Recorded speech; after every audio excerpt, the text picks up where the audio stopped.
Hey, welcome World Entertainment, and here's a story you probably didn't see coming and probably didn't think we'd be talking about. We are talking about The Flash. No, not a new Flash for the DCU or anything like that, not the TV series, but Ezra Miller's movie, The Flash. Because Andy Muschietti has decided to finally come out and break his silence about the movie bombing, and has possibly one of the weirdest takes for why he thinks the movie failed. And what he says is just weird. By the way, every time he talks about Ezra Miller, the first time I read this, I was confused. I was like, is he talking about the audience? And then you realize, oh, he's talking about Ezra Miller, because he refers to them constantly as they and them, which we won't be doing in this. Wait, all of you! Daddy, chill. So let's have a look at this article, which says, whether you happen to feel that the movie gets a bit of a bad rap or not, there's no denying that 2023's The Flash starring Ezra Miller proved to be a major misstep. Despite DC Studios co-CEO James Gunn hyping the film up as one of the best superhero movies he's ever seen in the build-up to its release, The Flash was not embraced by the majority of fans or general audiences, and only ended up grossing $271 million worldwide, against a reported production budget of between 200 and 220 million. I'm pretty sure it was even more than that. Now, director Andy Muschietti has spoken in depth about the movie's failure for the first time, and the filmmaker believes that a number of factors beyond his control contributed to the overall negative reception. The video interview was recorded in Spanish, so it's possible that some things may have been lost in translation. You know I don't speak Spanish. In English, please. Thanks to Real Anarchy for the breakdown. So here is what he said. By the way, it's a bit long what he says, but we're gonna go over what he says. Here we go. It's the result of a mental health situation. You know, it turned out the way it turned out. Let's say, he was dealing with a mental health situation. And well, when you make a movie, there are things you just can't control. One of them is when actors have a public relations crisis. You know, he got into trouble, was arrested in Hawaii, etc, etc. I had, in general, a very good experience with him. He's a great actor, a great comedian. I was very surprised by him. But then, towards the end, I came across all of this. I'd say this happened months before the release, just before the premiere, and well, it was a setback. Later, other factors piled up, like, you know, the fatigue with the superhero genre.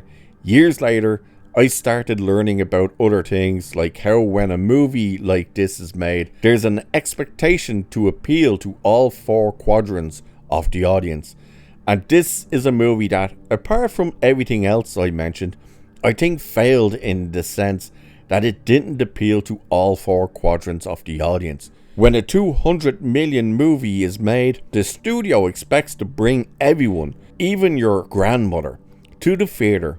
And in private conversations later on, I learned things like how a lot of people weren't interested in the Flash as a character. Half of those four quadrants, the two female quadrants, many women didn't care about Flash as a character. These are things that worked against the movie, and I gradually found out about them. But I'm very happy with the movie. I highly recommend it. I think I can smell shite. So, that's his whole statement. Have you ever heard some of the most insane cope that you've ever heard? Especially when he finishes by saying, I highly recommend it.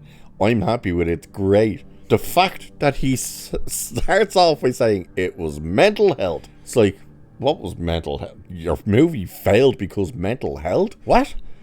And then you realise, oh, he's talking about Ezra Miller. And then the fact that he's saying, oh, all that stuff was out of my control. I didn't find out about it until after all this stuff. It's like, no.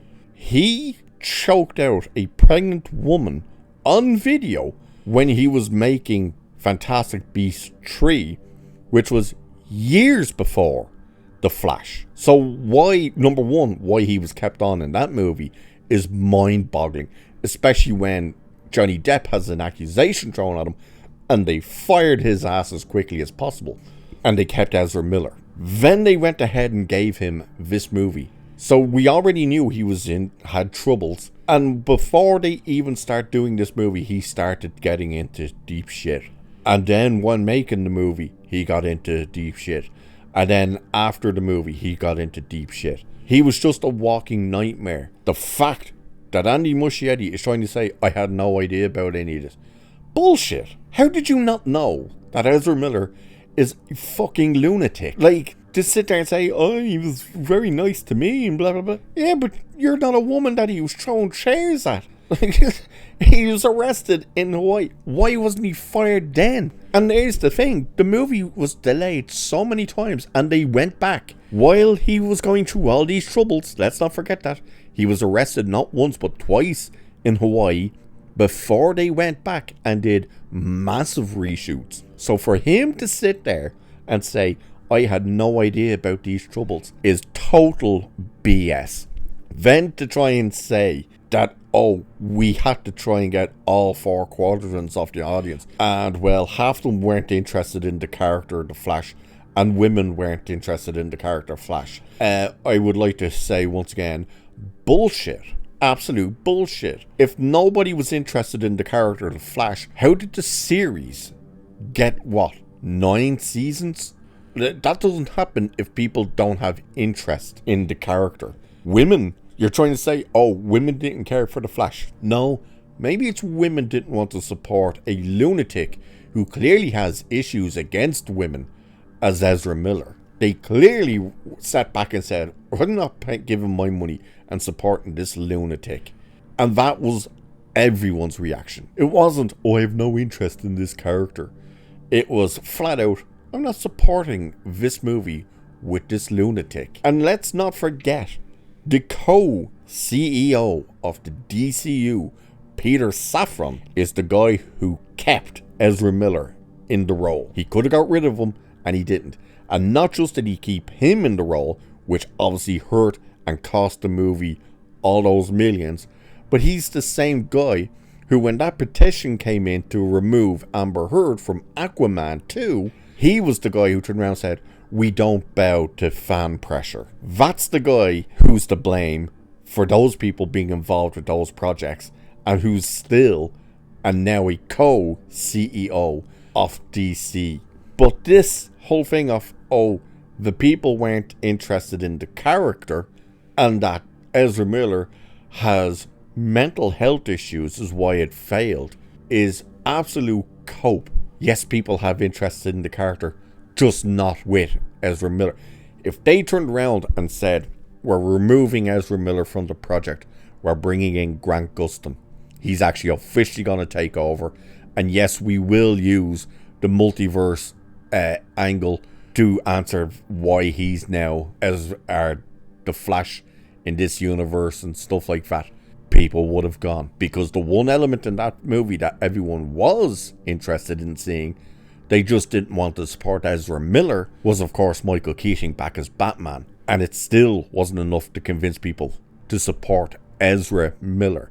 It's nothing to do with the character of the Flash. It's everything to do with the person portraying that character. Not to mention, the movie that Andy Muschietti worked on and made was a total piece of garbage. So you notice there's nothing here going, it was the wrong story, it was done the wrong way, we should have done this, we should have added this character, or maybe not have that character, something like that. No. Because in the end, he's still going, I'm very happy with it and I highly recommend it.